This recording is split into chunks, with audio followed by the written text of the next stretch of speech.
Dar curiozitate. Iisus Hristos era indiferent.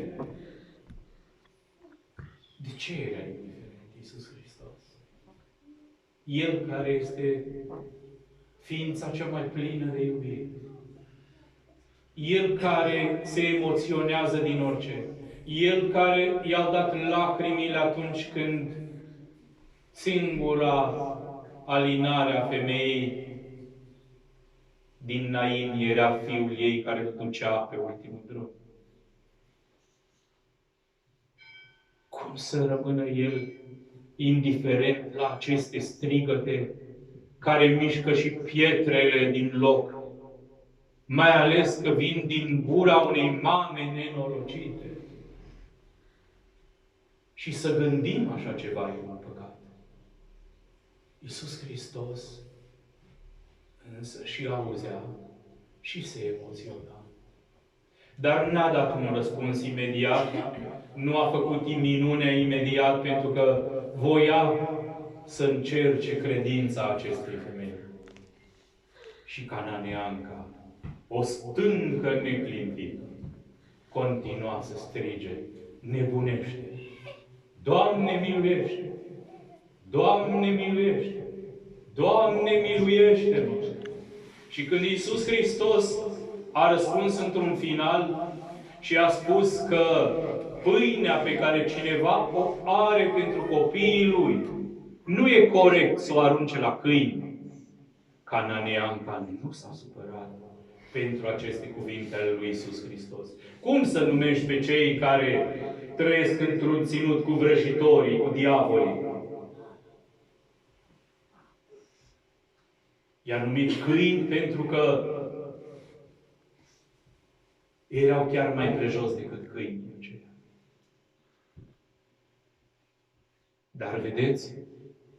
Ce ne învață această femeie pe noi? Că chiar în mijlocul deznădejdii, chiar în mijlocul noroiului și amocirului, chiar în mijlocul iadului de-ar fi să cădem, speranța, nădejdea, să nu ți-o pierzi creștin. N-a deznădăjduit. Ce a răspuns cu smerenie? Ce a răspuns femeia?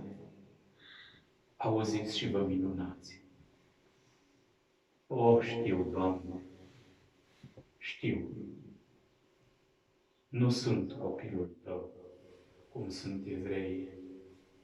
Eu nu sunt femeie iudee. Nu fac parte din poporul acela binecuvântat. Noi care ne închinăm la idoli, care credem în vrăji și vrăjitoare și facem atâtea păcate, suntem ca și câini. Bine ai zis, Doamne, un popor necurat. Dar, Doamne, privește-mă ca pe un cățel. Privește-mă ca pe un cățel care așteaptă să mănânce fărâmiturile care cad de la masa stăpânului.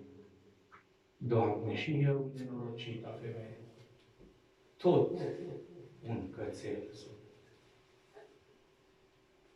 Dă-mi, te rog, dragostea Ta. Dă-mi o frimitură și mi-ajunge. Doamne, fie-ți milă de mine.